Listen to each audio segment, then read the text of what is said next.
வயநாடு புல்பொலி வனப்பகுதியில் முன்காலில் காயத்துடன் சுற்றித் திரியும் காட்டு யானையை வயநாடு கால்நடை மருத்துவர் அர்ஜுன் மோகன்தாஸ் ஆய்வு செய்துள்ளார்.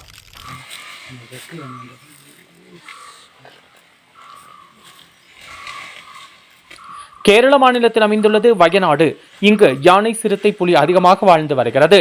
இந்நிலையில் கோலராட்டு குன்னு வனப்பகுதியில் ரோந்து பணியில் ஈடுபட்டிருந்த பொழுது தேக்கு மரங்கள் நிறைந்த பகுதியில் குளத்தில் முன் இடது காலில் காயத்துடன் யானை நிற்பதை பார்த்த வனத்துறையினர் உடனடியாக டிஎஃப்ஓ அஜித் கேர் அவர்களுக்கு தகவல் தெரிவித்தனர். அப்பகுதிக்கு விரைந்து சென்ற கால்நடை மருத்துவர் அர்ஜுன் மோகன்தாஸ் தலைமையில் கால்நடை மருத்துவ குழுவினர் யானையை ஆய்வு செய்தனர்.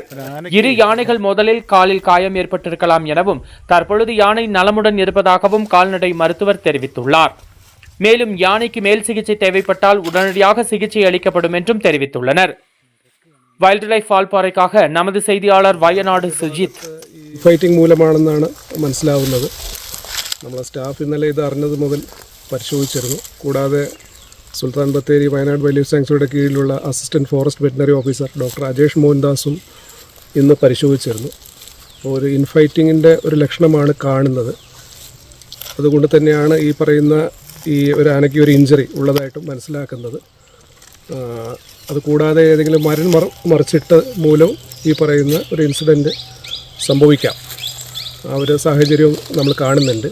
ഏതായാലും അൺനാച്ചുറലായിട്ടൊന്നുമില്ല, പ്യുവർലി നാച്ചുറലായിട്ട് ഉള്ളൊരു ഇൻസിഡൻ്റാണ്. ഇൻസൈഡ് ഫോറസ്റ്റാണ്. അപ്പോൾ നമ്മളിത് നിരീക്ഷിക്കാനാണ് നമ്മളൊരു തീരുമാനം. ഈ എലിഫൻറ്റിൻ്റെ ഒരു നീക്കം നിരീക്ഷിക്കുക എന്നുള്ളത് തന്നെയാണ് തീരുമാനം. ട്രീറ്റ്മെൻറ്റും കാര്യങ്ങളൊന്നും ഇപ്പോൾ ആലോചിച്ചിട്ടില്ല. ഇഞ്ചുറിയുടെ സ്വഭാവം എങ്ങനെയാണ് സാറേ? ഇഞ്ചുറിയുടെ സ്വഭാവം എന്ന് പറഞ്ഞാൽ ഫ്രണ്ട് കൈ എന്ന് പറയുന്നത് അതിൻ്റെ ലെഫ്റ്റ് കൈ ഒടിഞ്ഞു തൂങ്ങിയ നിലയിലാണ്. അപ്പോൾ അത് ട്രീറ്റ് ചെയ്ത് ശരിയാക്കാൻ പറ്റുന്ന ഒരു രീതിയിലാണെന്നുള്ളത് തോന്നുന്നില്ല.